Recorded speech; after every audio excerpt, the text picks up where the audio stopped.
Welcome to Better Together with Ann and Heather, except last week it was Better Together with Heather and Heather. Now. What? It's now. It's happening now. They're listening to it now. I know, but you recorded with Jason last week when I went to Boston. I know. I did it all by myself. And you did it all by yourself. How did you feel? Like a big girl? Did you put on your big girl pants? I did. And I was like, oh, I'm going to just be able to run this thing. And I just don't. And then I like sat in the seat and I'm like, I think I'm nervous. Did you get nervous? I That's the cutest thing ever. Was she nervous? She tried to get me to sit there next to her. No, I told her. I said, "Why did listen? This is going to happen sometimes when that I have to go away and sit next to me, Ryan." And he's like, "No, that would be weird." And I'm like, "Shit, all right, fine." I was like, ready to guest hostess. I was ready to steal the show, but apparently I'm not really ambitious like that. So, so you didn't kiss his ass like I do, or what does that mean? Well, You're not ambitious how can you like not that. Kiss his ass? He's adorable. No, I mean, honestly, and he was. I hated to miss Jason. Jason Tardik, I love you so much. I mean, not like a wife or girlfriend or mistress or anything like that. I'm just saying I missed seeing you. I know, being a part of the interview. Too. I didn't like breaking the news to him that you weren't going to be there because everybody, wants you. Did he cry? He wept. I know he wept. He quietly wept. Yes. I did see those. But he's the sweetest. Just smartest, he's like I hate it. He's too good. I know. It's like, I kind of want, if Henry grew up to be him, I would be so happy. I really I tried to force that on Homer. I'm like, Homer, listen, you want to be a finance guy, you want to be Jason Tardik. First of all, he was he's a bachelor. The dude has more money coming his way, okay, well, deservedly. Speaking of Bachelor, I'm going to. Why? You have to explain that. Everybody who's listening. Because Bachelor, this is why. Okay, go ahead. She's opening a bottle of champagne. By the way, some people don't know that Jason Tardik was a Bachelor contestant. Exactly, I just reminded you. And I actually didn't watch it. But cheers, Jason. Cheers to your new book. Cheers. I didn't have the heart to see him apparently he got dumped in Thailand or something. Oh, poor guy. Oh, wow. I'm sure he just wept and wept over that. Like, I think they do cry in the car on the way home. Oh, but hello, written. But the reason I'm pouring champagne is because I like to drink it. Okay, good. Ryan, come on in here, Bubba. And we are doing something special here. But show your cute face. Okay, even if somebody is watching on YouTube, you can watch us on YouTube too. We're really fun and cute, and that's what I make a living doing. And so, listen. So I thought face isn't in here, Ryan. Say hi. It's in there. Okay, hi. So he did not come in and sub for me last week. The cutest thing was that when Jason went to meet his bachelorette, like when they get out of the car, they go and oh, Jesus. I don't know. I got excited. All right. So when Jason got out of the car and went to meet his bachelorette, he had a champagne glass or a wine glass with a bottle of wine, and etched in the wine glass was his family's toast. Wait a minute, the bachelorette dumped him? Yes. And so I thought you would appreciate this. Yes, I do. His family toast is my family toast. It's Kiki's family toast. So our listeners might hear us say Kiki a lot. Okay, so listen. So instead of saying God, I say Kiki, and I know everybody who has listened knows this. So this is to Kiki. This is Heather's grandfather, who's very much a part of our lives every day. So what did he say? He said, "To happiness and wealth and all the time in which to enjoy it in." Oh, I love that. Because see, all the time covers the fact that you're not going to die. Got it. Cheers. No, did you get that, guys? Yeah. Okay. She said it in private, even though we're being filmed. So the episode that you're about to hear is just little old me, but Anne's going to come back in the end. So don't tune away, because if all of a sudden... Not little old you. From what I hear, we're mentioning Jason's book, which makes us what? Yes, celebrities. I was listening to the book on my way back from San Francisco, and he mentioned all the people in his book called... You guys, she's only had a sip of champagne. I swear to God, she didn't arrive drunk. She really didn't. I mean, I didn't think so. Restart roadmap. There you go. There you go. Just flies off the tongue. Restart roadmap with Jason Tardik and Heather Duffy as the commentator. So I listened to the book because I do listen now more than I read. I know everybody says they read books. Bullshit. They listen in their car. Yeah. Well, so I listened to it on the way back from San Francisco. What a good way to do it, though. Like driving, he was talking about all the, famous people he's had on Trading Secrets, because that's his podcast. Were you number one? Well, no, it was Anne H. And then he said Anne H. and Heather Duffy. Well, because we do a podcast together? I know, but I thought it was sweet. He could have just said Anne H. Well, which would have been absolutely ridiculous.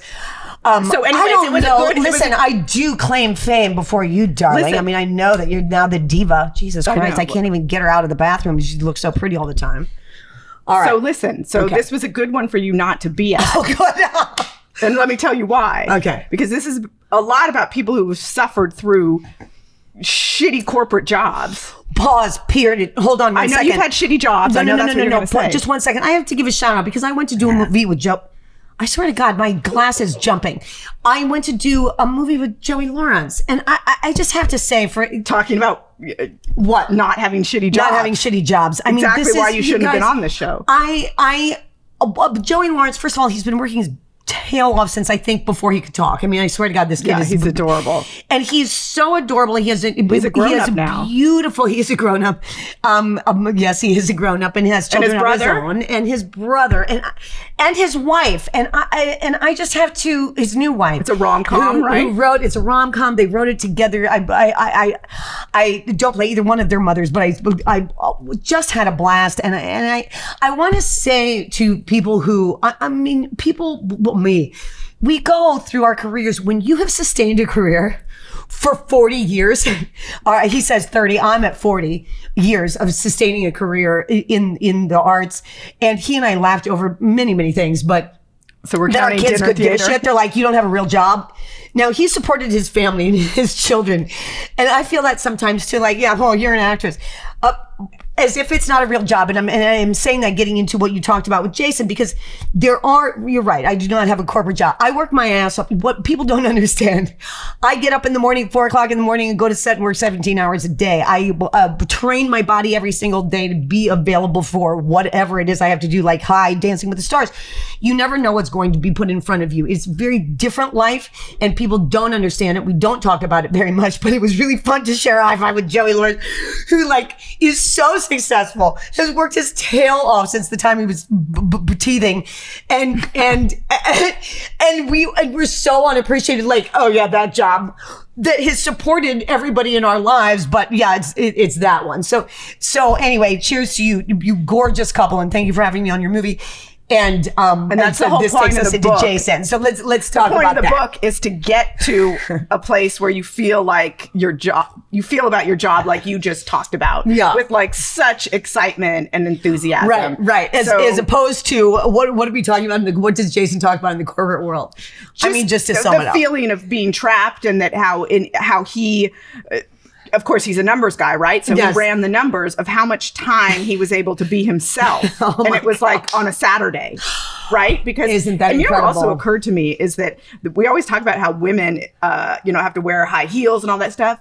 Wearing a business suit must be the most uncomfortable, can you imagine having to wear a business suit every day? Well, I do. I look around. Of course, we live downtown, so we're near the courthouses and everything. And if I remember driving around or walking downtown and I see all the... Well, I do. I look and I consider sometimes like, wow, how many blue suits get sold each year? Like the way style is defined in businessmen is it blue or is it gray? Well, now it's a little more festive. But still, I mean, maybe the lining is a little bit different. The ties. But your expression is like, do you wear a pocket square? It's like pocket square. Wow, you're really dapper. You know what I mean? It's like, but the I idea love of that Jason's talking about it. There. How much time do you get to be yourself? Which is a good question to ask yourself, no matter what it is that you're doing right now. So yeah, and then we talked a little bit about, because his book is basically for if you're in a job you hate. How do you get out of it? How do you restart that? And then I brought up, the fact that a lot of women, after raising kids, or men, after you take that time off after raising kids, how do you get back into the workforce? Because there's a lot of us that are going through that now. Right. A lot of my friends at the age that we're at now. Not everybody has a podcast partner. That's right. Better get Van. So yes, we talked about how I couldn't get back into the workforce because my resume was on a floppy disk. Oh, it's so interesting. And the technology had changed. So how was I going to ever print that resume? Where was I going to find a device to print out that resume? I don't know. I think people could do that a little bit easier. I mean, no wonder you didn't get a job. But here's what I'm saying. You don't even know what a floppy disk is because you didn't have an office job. No, and I'm not floppy. But here's the thing. Or saggy, just FYI. I want to know what I want to. Now that I'm realizing it, Jason probably didn't know what a floppy disk is. Do you know what a floppy disk is? Okay. I mean, of course. I mean, it's Ryan. He's our producer. He knows what a floppy disk is. I mean, my God, he's not 20. He is almost 20, but okay.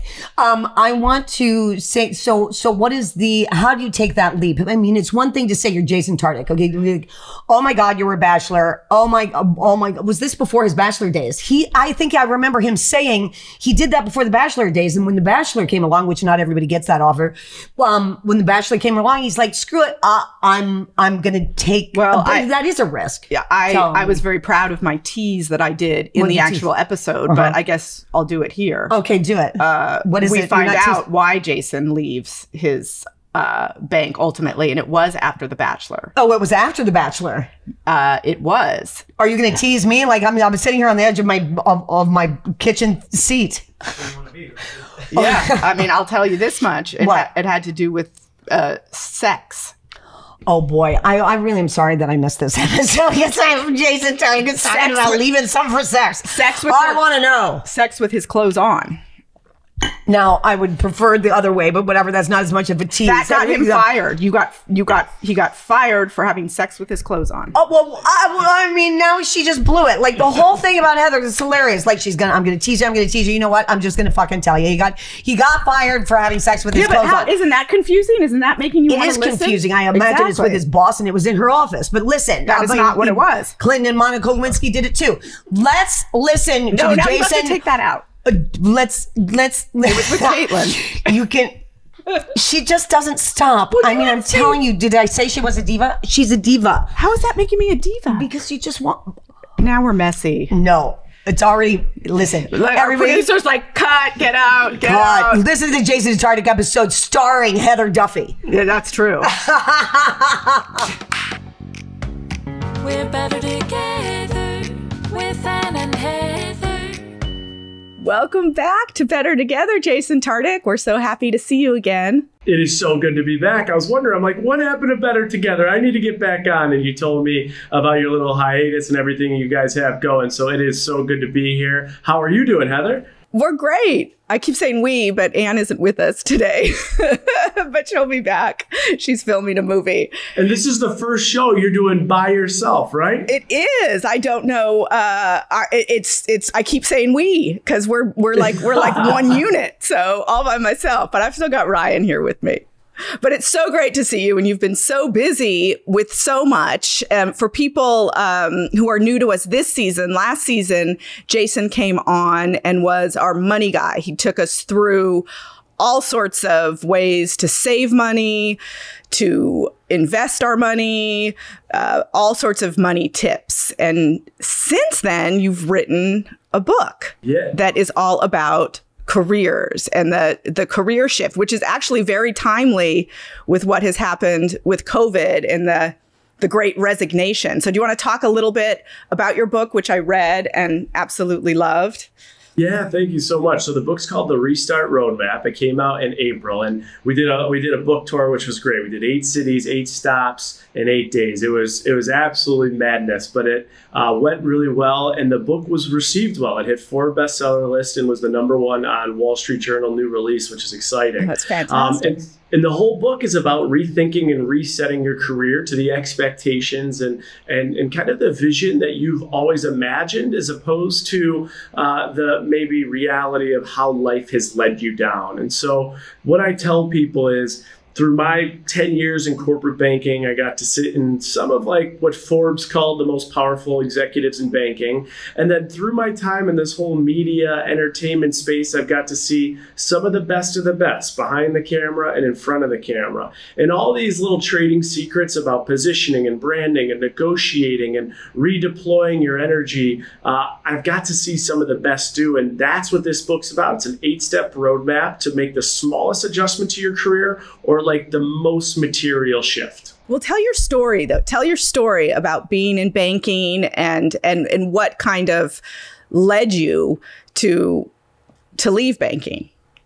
I mean, I know it was dry humping, but we'll get to that in a minute. People are like, "What in the world is she talking about?" See, now you can't tune it out. Okay, you're locked in now. Well, so my whole story is I was a banker for 10 years. I was pretty much the yes man. You tell me what to wear, what to say, how to say it, where to go, I'm going.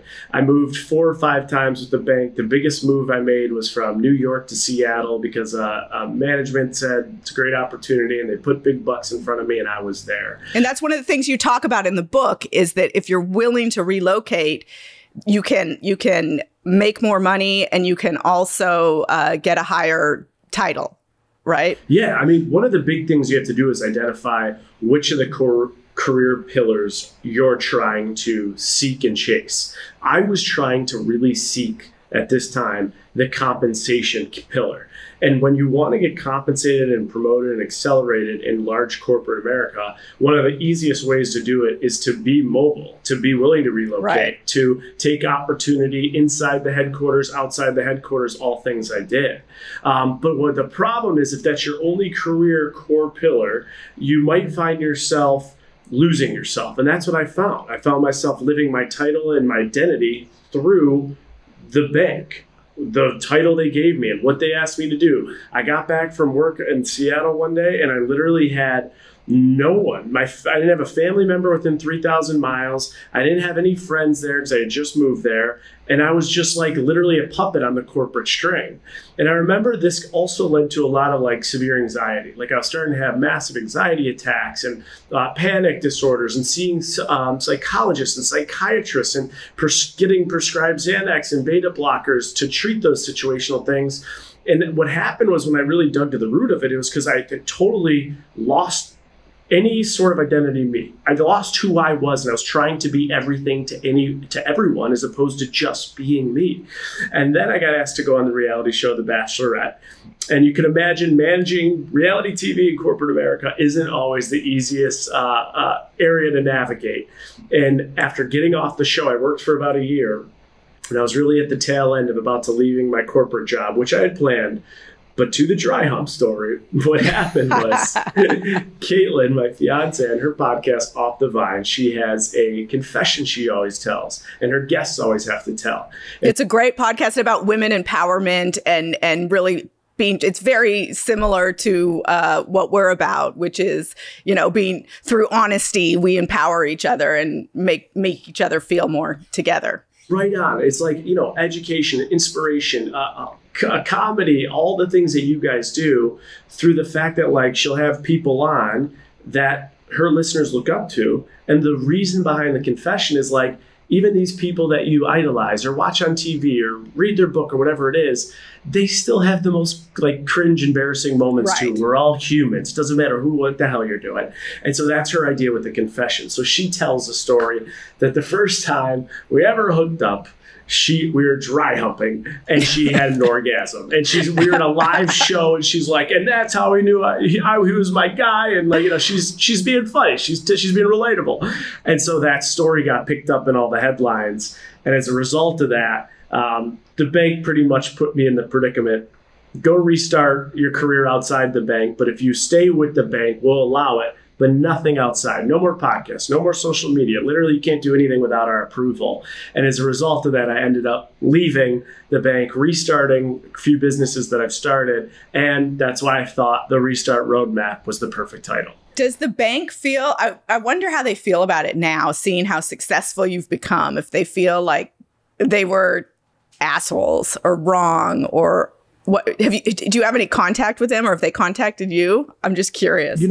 Yeah, no one's actually ever asked me that. And what's interesting is a lot of the people I was like really close with, the people that like were my friends, not like colleagues, we're still pretty close and they're all super jazzed up, excited and want to hear more about what I'm doing. Funny enough, my boss's boss, my boss's boss's boss, and the president at the time, all 4 of those positions, none of those people are still with the bank. Interesting. So the people that like had, an impact on really what the result of that was, they're no longer with the bank. They too may have got fired. Probably not for dry humping, but all right, let's back up a little bit because I know and our listeners know that you're a numbers guy and you ran the numbers of how much when you were working at the bank of how much time you actually spent kind of being able to be yourself. And I think that this is something that a lot of our listeners can relate to. And it's something I can relate to as somebody who was always hated an office job, hated it, felt this just like pall come over me when I walked into the office. I remember my first office job in college at a law firm, just thinking, I remember driving there and seeing guys on the side of the road selling rugs and thinking how lucky they were that they could like be on the side of the road selling rugs. And I had to go into this office. So, and then cut to getting my first job out of college that I hated. So when you talk in your book about the Sunday scaries, which is, that Sunday when it's after like 5 o'clock when like, oh, now it's just a regular work day and I got to go back to that place tomorrow. I remember I would drive on the 10 freeway because this place was in Santa Monica for local people. That'll make sense. But there was a mural on the side of the freeway that they were painting. And I said, by the time they finish painting that mural, I'm going to quit this job. And wow, I like that. Did you do it? Jason, that mural was peeling and faded, and by the time I quit that job, because I didn't know how to do it, and I wanted to, but it was, at that time it was like my first job out of college, so I hadn't built up experience yet, and it was a different time. We didn't have the options of freelance that we have now. It was very, you were very locked into, what we call a real job. I remember, living in Hollywood and all my friends, the only people who didn't have real jobs were people who worked in Hollywood, and we would be out for drinks and everybody would be like, are you working tomorrow? And be like, I'd get furious because I'd be like, yes, I'm working tomorrow. I work every day. I work Monday, Tuesday, Wednesday, Thursday, Friday, and everybody would just be like, asking that around, and it would drive me nuts because no, I'm going into that place. It is funny though. Even when I spent a little time in LA, I was like, does anybody work here? So I could see why, if you're in that corporate grind and you see kind of like the lifestyle of people in entertainment and arts, it's totally different. You're probably just driving yourself nuts. And I think you made a lot of good points there. Like, it's never been easier to make a shift than now. There's never been more opportunity to do what you want to do literally from the desk you're sitting at today. And so there's just so many options out there. To the numbers thing, one thing I talked about is I started to find myself on Sunday, I was getting like severe anxiety leading up to the week, right? The whole week, I felt like what I call is like my career jail. Like I'd have to go lock myself, go report to career jail and do what I had to do to continue to exceed expectations and be the banker, Jason. Mm-hmm. And then finally I'd get out Friday afternoon, head right to the bar and take down a couple shots because I just got released. And then what I felt like Saturday was like the one day I could be me. The one day I could talk the way I wanted to talk and act the way I wanted to act and be with people and friends that were truly friends, not because I was like networking as I had to show that I was like establishing myself with the right people in the community. I could just be me. And I started to do the math and I'm like, wait a second, if I can only be me 1 out of 7 days a week, that's 14% of my year, my week. You talk about like your livelihood, on average, if in the United States we're living until like, it's like mid 70s, I'm living literally like 11 years of myself if I'm literally just feeling like me, truly me, 1 day a week. And I was just like, it's just not a good equation. It's not a bad equation. I think the message there and the takeaway is if you're feeling stuck, if you're feeling like you're not making an impact or passionless, or you're not creating a legacy or doing something that drives you in any way, there's so many options out there to do something different. You just have to readjust and restart what you're doing today. And anyone can do it. And I know people will say, oh, that person, they got this break or that break, or this is what happened. But there's so much tact and strategy that can go into really starting to write your own path as opposed to being led for you. And the last thing I'll say before I pause is, if you do not take proactive action, the system and the structure, a lot of big corporate, just the structure in America in general, it is shaped for you to be led. So if you don't take lead over what you want, you will be led. And the question is, do you want to be led in the direction that this structure and what I call the blueprint will lead you? Or do you want to take control and make the most out of the years you do have that you're contributing to your professional, legacy, work, and impact. I think those are just such great points for people to hear, because I think there's so many people that are stuck in careers or in jobs that they don't love. And it's really important to kind of evaluate and think about what it is that you want to do. And, I do public relations, and what I do a lot of times with new clients is we sit down and we do a strategic planning session, and we map out a mission statement, a vision statement, values. The mission statement is kind of who you are and why you are. And the vision is where you want to be. And the mission statement, if done right, is going to get you there, right? And I think that people can do that personally as well. I think that I think that could be weaved into the restart, is that really sit down and write your own personal mission statement about what you want in your career, in your life. And I think that that's something that can be applied, because I think and you talk about like where you want to live and evaluate all of those things. And you talked about in the book, the difference in living expenses from Nashville to, I think you were comparing it to New York or one of the big cities. Can you talk a little bit about that? Yeah, absolutely. So I think one of the big things is, you nailed it. You called it your mission statement. I'm calling it like to define exactly what success means to you. Your definition should be a lot different than mine. Yes. And then finding a career that's applicable. But think about this right now, where you live. You're listening to this. Just give me a score. What does your city do for you financially? What does it do for you professionally? And what does it do for you personally? Personally is like, how happy is it? Do you have the best of friends there? Is family close? Like, what does that city bring to your personal life? Professionally, what does that city, the demographics, the makeup, contribute to the area of work you're in or want to be in? And then financially, like the cost of living adjustment. And I put some scenarios in the book of, if I made, 55K, let's say in Nashville, that I would have to make about 165K in San Francisco or New York, right? So the whole idea is really thinking about how all these scores, personally, professionally, financially, contribute to where you live and what the city's doing back for you. And so for me, I was in Seattle, right? It was super expensive, big tech city. Banking was not even on the map of Seattle as far as like top cities to be in for banking. And personally, I had no one located within 3,000 miles from me that were family or friends. And I was like 2,000 miles from headquarters. So yes, I got a good deal to go out there, but the longevity, it did not make sense. The city was not bringing the value to me that I needed to. And that's how I knew for sure that Seattle, Washington was not the place for me. And if you change the place that you're in, it could have such an impact on your happiness and your professional acceleration.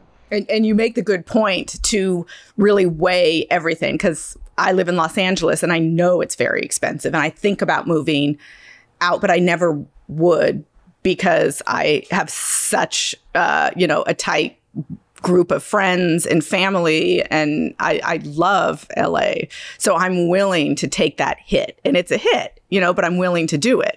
Totally. And I give the example like my brother, where I say, Steven, for the money you paid for your place in New York, we could have a customized place, anything you want, Nashville, Tennessee. And his exact response, similar to yours, is, but then I live in Nashville, Tennessee, and I love New York. New York's the best place in the world. And for him, and I think what you just said is so important. You said, I love where I live. I love LA. If you love LA, if you love where you live, you are in such a minority of individuals across the United States. If you could say, I'm in a city that I love, I adore it, I love it, I never want to leave, that is such a small fraction of the entire population. And so once you know that, you're there, now it's all about bringing the city and your experience in the city and your professional acceleration to the next level. Right. It's unfortunate I can't say that about Kansas, but I mean...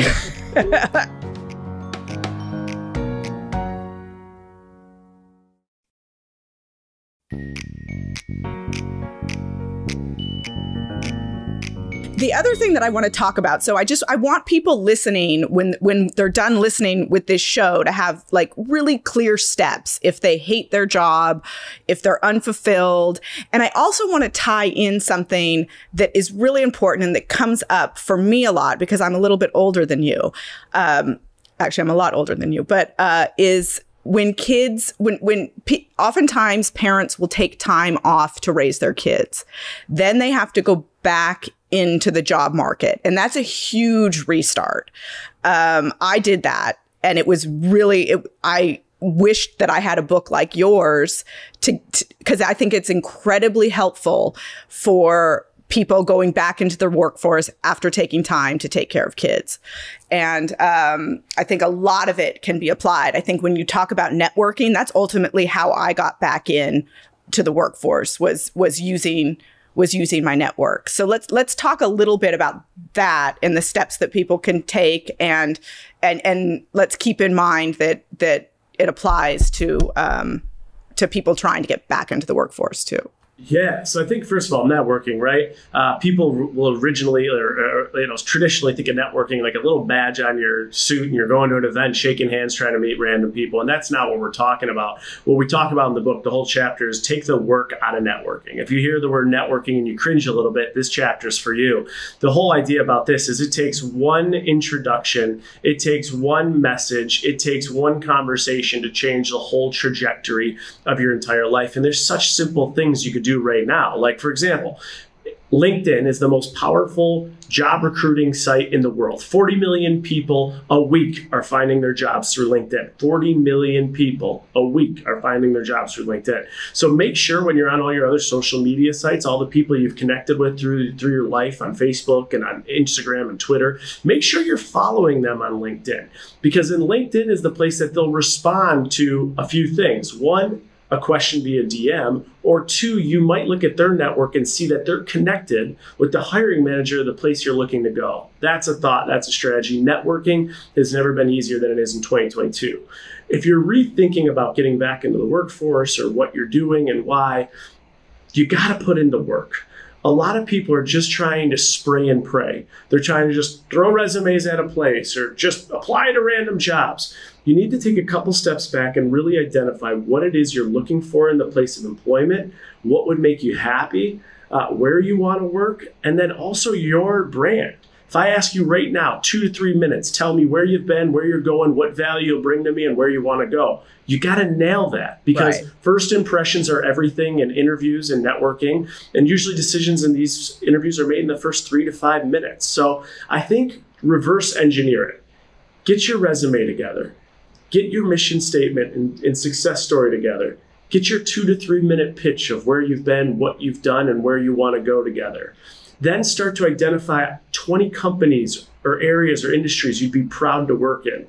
And once you have the foundation, you could then build the house. But people just want to build the house without having any sort of foundation. I think that's really where you got to start. In the book, you talk about starting with companies you know, that if you're going on a job interview and you're researching the company, you might be on the wrong track. You should be going after products and companies that you know, which I think is really great advice, because then it's a natural fit. Yeah, like the perfect example I could think about, Heather, is like if someone comes to me like, hey, what question should I ask on this interview?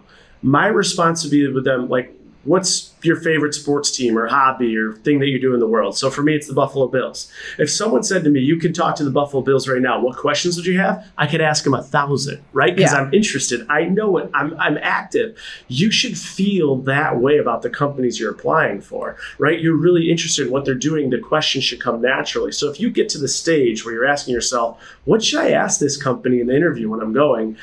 It's probably that you didn't do enough due diligence about that company in the first hand to know it's a good fit for what you're trying to achieve. Right. For example, I really wanted to work for the Dodgers when I was younger. But they also, you also have to look at compensation too, right? So you have to weigh how much you enjoy working there, and then what the compensation is. And there's a lot of moving parts. But ultimately, I think a lot of what you're saying is that you really have to look inside yourself and really have like a heart to heart with yourself about what you want and what you need to be happy and fulfilled in work. And I want you to tell the story, because I think this is such a good networking story, and how people can really apply when we're talking about networking without the work is when you searching through social media to see who knows who in what companies, and how you used that to actually get a job. I think that's a real tactical thing that people can take away. 100%. So I think one thing real quick I want to jump on is I totally agree with you. You have to have the right compensation, but also there's so many things underneath that we could talk through. Like, how could you decrease your expenses so you're actually in a place of that you really enjoy, a place of work you really enjoy, and when you do enjoy it, how fast are you accelerating as opposed to a place you're unhappy? I think you could start off, a takeaway is just pay attention right now to the things you naturally gravitate towards. Is it brands? Is it places you shop? Is it online places you go, sports teams you like? Behind that's a massive industry. Behind that industry, there's a ton of money to be made. So I think the money will come. And the question I would say is, are you willing to go without X, Y, and Z? Are you willing to cut this expense or this nice to have you have if you're in a position or a place that you love working and you know you're going to thrive? I think it's worth thinking about. With the networking piece, one of the things we talk about in the book is there's an application that I talk about how you can download it and how we were able to get email addresses for people on LinkedIn. And really just thinking about the people we wanted to connect with and being able to pull their email address, which it's in the book, how to do it, and shooting them a really nice introductory email of who I am and what I was trying to achieve, and if they would take a 15-minute meeting. Another thing too that you could do, that I used to do as a banker, is I would follow all the bankers in town.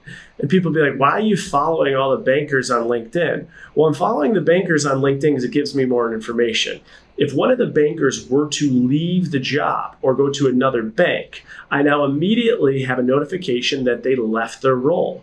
What can I then do? I could see the companies they follow. And it's oftentimes that they're following and interacting with companies that are their clients. I now can call on those clients and say, hey, has there been any turnover within your bank? I've been at my bank for 5 years. I'd love the opportunity to meet with you. And the takeaway from that is LinkedIn and social media gives you information, and you could do a few things. You could use that information for your game, like I did in business development, or you can use that information to say, Heather, I know you're connected with Ann. I've seen you guys are really good friends. This is what I would love to talk to Ann about. I just need 5-10 minutes of her time. Is there any way you could just make a brief introduction to me? Right. To her, right? So I think using the network and the network of people is massive for making those introductions. And people have done that, by the way, and it's worked. There you go. Yeah, and I think you want to be tactful, right? I'm not asking you to put your, head on the line or neck on the line for something that is inappropriate or high risk or anything that would cause frustration. You got to be very tactful with what you're asking. Right. You want to offer something too. You want to, you exactly. got to offer value of some sort if you can. Right on. What else? Yeah. Well, I think a big thing we should talk about, Heather, is negotiation, right? So I want to put that out there because right now you got inflation at 8.6%. We haven't seen inflation this high in 40 years. And so a year ago today, take your bank account and multiply it times 0.086. And that's how much your bank account is worth less by. Now take your salary, right? If you're making $100K last year, $100K today is worth a lot less. 12-month inflation, 8.6% less. So the importance of getting raises has never been more meaningful because the value of our dollar has gone down. And so in a whole career, according to PayScale, and someone's whole career on the research they've done, only 37% of individuals ask for a raise, not on an annual basis in their whole career. And the importance of positioning yourself and making sure you're getting paid for the value you add has never been more critical. And there's a whole page, a whole chapter on making sure you're getting paid for the work and value you bring to the table. And people struggle with those conversations, and they struggle with the prep behind it. And in the book, it breaks down exactly how to do it. But essentially what you have to do is not tell your employer, what exactly you need the money for. You have to explain to them why you've earned the money and the value you'll be bringing moving forward. So negotiate for what you pay and what you earn. And applying that to freelancers, because I always find it a difficult thing. I work on retainer mostly. And I realize, okay, everything costs more and I'm keeping my retainers the same. So you almost have to figure out how to negotiate with yourself to justify starting to charge more, which is a tricky bit of business. I would suggest this: freelancers right now, go increase your prices this second by 10 to 20%. 10 to 20%. Go increase your prices, have an explanation to your clients as to why, and make sure that explanation is very tight. And you're going to learn a lot about yourself, because if people are willing to leave you for a 10%, 20% increase when we're in an inflationary environment, about 8.6%, you are learning a lot about the value you're adding them. And you're going to get one of two things of information back. One, you need to step your game up. Or two, you're more valuable than you think you are. And are you saying to justify that increase not through inflation, but through the value you bring? Exactly. I think that's exactly. I think you have to be very tactful with what your explanation would be. You don't say gas prices are high, your retainer just went up. Yeah. In general, this is what I've been able to do for you since we've brought you on board. This is my plan moving forward. Given the model of my business and the plan I want to achieve for your growth and my growth, it is requiring me to increase my prices by 10%. If you have any type of issues with this or want an outline of like what exactly value I'm bringing, I'm happy to do it. Please continue to just keep open conversation with me as I'm growing my business to grow you, right? And so I think those are the type of things that need to happen and should happen, because more often than not, freelancers are underpricing themselves. And finally, what about resumes? Do we still need resumes? Because let me tell you, that's the thing that has always stopped me. I remember when I first tried to go back to work, my resume was on something called a floppy disk, and that had gone out of print, there was no computers to print it off. So I remember people like, "Are you going back to work?" And I'm like, "I can't. Everything I've ever done is on this floppy disk. I don't know how to retrieve it." I'm constantly looking at resumes, Heather. You are? Yeah. What are you looking at resumes for, Ryan? Different producers or audio engineers or salespeople. Are they still old school, like with their college and then their list of jobs? I don't really care about the college. I mostly care about the experience. Yeah. I was just going to ask you, what do you look for when you're looking at those resumes? Yeah, experience. And then I usually have some specific questions like... What do you ask? What do you ask? Well, it really depends on what it is I'm looking for. But I mean, I want to know if they have experience within podcasting, and then if they do, I want to know what programs they're using, and then if it's a salesperson, I have specific programs for that too. So I'm curious what they know about that, or like a whole CRM platform, or a variety of things. How many people have you hired through networking? Through like somebody I know is recommended? Yeah, like maybe 5 or so, mostly not good. Oh, good to know. see, I would, if someone is an introductory, right, or it's even someone, because I hire on LinkedIn Jobs all the time, I will 100% require someone to send me their resume, because I want to see their social media and I want to see their resume, because I think the resume is it gives me an insight into them a little bit. So tell me more, right? I think resumes suck. No one wants to write them. Yeah. No one wants to update them. No one really knows how. But the thing is there's enough information to do it. You can get resources online that will help you build your resume. And for me, it shows me like how detail-oriented is this person? How creative are they with their resume and the delivery?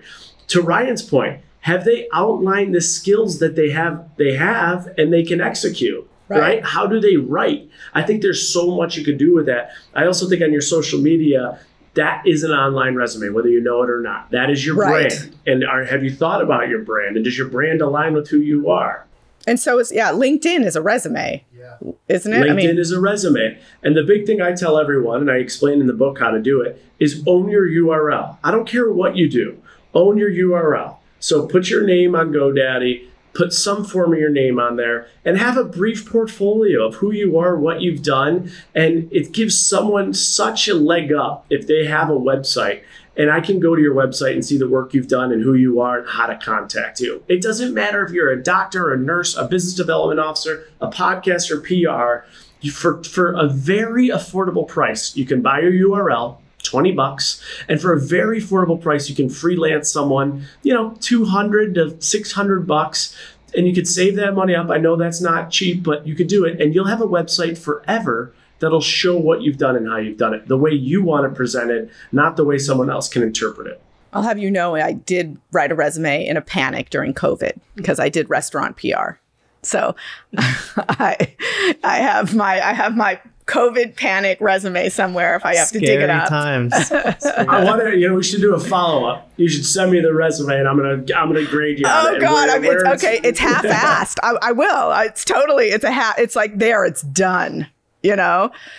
Well, Jason, this has been great. Before you go, Jason also hosts a fantastic podcast, Trading Secrets. Tell us about some of your recent guests and if we can, and what's the best trading secret you've got for us of late? Oh my gosh. Well, so I just had Trading Secrets. The whole premise is we are just getting into the transparency of where money's made, how it's made, and what people make in certain industries. The last podcast I had was very timely. It was with Pilot Pete, who is the former Bachelor, and The Bachelorette just premiered. And he is a pilot. He's currently a pilot with United Airlines. And I have had so many issues in airports. And so you get to hear all the different travel tips and tricks and also insight as to why these planes are being delayed, canceled, what the maintenance means, how much these people are paid. And I was blown away at the fact that some pilots will start at $35 an hour. Which I thought was pretty low. Yeah. So, and they'll only get contracted so much. So there are pilots out there that make 50 grand, 40, 45 grand a year. And my takeaway was I don't want that guy flying the plane. I don't think I want my pilot making $40,000. It's just it's wild to hear about the industry and how they work. If someone starts at the class at United, right? And there's a hodgepodge of 20 different pilots that are starting through their training and certification. Immediately, the person who will have the highest seniority isn't based on experience, it's based on age. Another interesting thing is that at 65, you no longer can fly anymore. So it's this wild predicament of so many things. But I'll say one of the best trading secrets I ever got, one quick one, or two. Well, I'll tell two. One, Molly Bloom from Molly's Game. It's a great episode. And essentially what she does is she was an Olympic skier, broke her back, becomes an underground poker host. She's hosting the biggest poker games in the world. They made a movie of that, right? Yeah. They made a movie on it called Molly's Game. Tobey Maguire, Leonardo DiCaprio, Jack Black, biggest politicians, billionaires are playing in it. You can't walk into the game unless you got $250,000 in cash on the table. And so she ends up getting busted by the FBI. And she tells a story about she's at this billionaire's hedge fund party, and there's this big argument about who makes what. And there's a big response that has everyone silent. And they're like, yeah, but the difference between him and me is that I have enough and he never will. And she looked at her life saying, I never had enough. I was always trying to chase, my other family members who were doing better, more power, more prestige. And as a result of that, she got greedy. And that greed is what led her on her face with the FBI, breaking down her door. And what she says is, if you don't define what enough is for you, you too may be chasing what you think is enough or what you haven't identified as enough, and it could leave you in a really dark place. One quick one from A-Rod too was A-Rod said he's had awful experiences and unbelievable experiences, but the one thing is he's experienced in his life what most humans experience in 10 lifetimes. And he attributes that to having zero fear of failure. He goes, I don't care what people think. I don't care what they do. I step into it. I do it. At 22, I bought my first apartment building. At 23, I did this. And he has access to monopoly dollars, what he says, but he's not afraid of failure. And as a result of that, he says, I have failed so many times. I have had the most cringeworthy interviews. I've had the most embarrassing moments in my life, but I've had those because I'm just me and I go all in all the time. And as a result of that, I've lived the experiences. And every time he's like, every time I make a move, I get more information and then I get in a better place. And essentially, his lack of fear of failure has allowed him to accelerate every aspect of his life in so many different directions. And that really relates to what we talked about today, because it really is restarting your career is a leap of faith. It's scary. It's scary for a lot of people to go outside of something that feels secure, even if they hate it. You got to be fearless to restart in a lot of ways. Got to be fearless. And the second chapter I talk about is called Breaking the Blueprint. You got to be willing to break the blueprint you're currently on, and that takes a lot. But once you do, I think it's a huge launch pad to success. We can't let you leave without giving us a little update on the wedding plans. What's the scoop? Caitlin Caitlin right now is in, we were just together in New York City. We took her family out. She's back in Nashville, and we have an absolute crazy back-to-back summer. I mean, if I named everything that we have going on, you'd get nauseated thinking about all the traveling we're doing. So at this point, we don't have any updates as far as when the date actually is. So we're still working on setting that date, and once we do, we'll be telling Heather and Ann, that's for sure. Well, thanks so much for coming by. As always, you give us such great advice, and we so appreciate getting better with Jason Tartick. Awesome. Thank you guys so much for having me. We missed you, Ann. We're better together with Ann and Heather. I'm never, Jason, I'm going to promise you right now, I'm never going to miss another interview. I appreciate Heather and Ryan for being here for me when I'm not, but I do want to, it's everything that we line up with Better Together in paying attention to what it is that is serving the joy in yourself, and that being the thing that propels your destiny.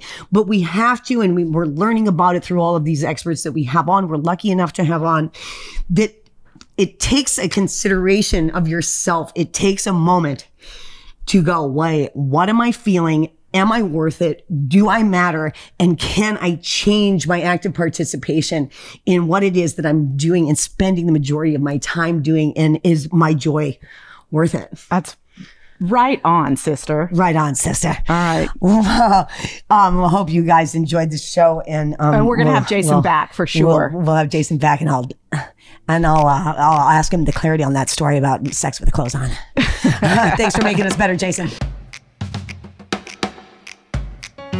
And a big thanks to our Better Together team, Ryan Tillotson, Silvana Alcala, Daniel Ferreira, and of course, Ann and Heather. If you haven't already, please subscribe on whatever device or platform you're listening to this on. And as always, see you next week.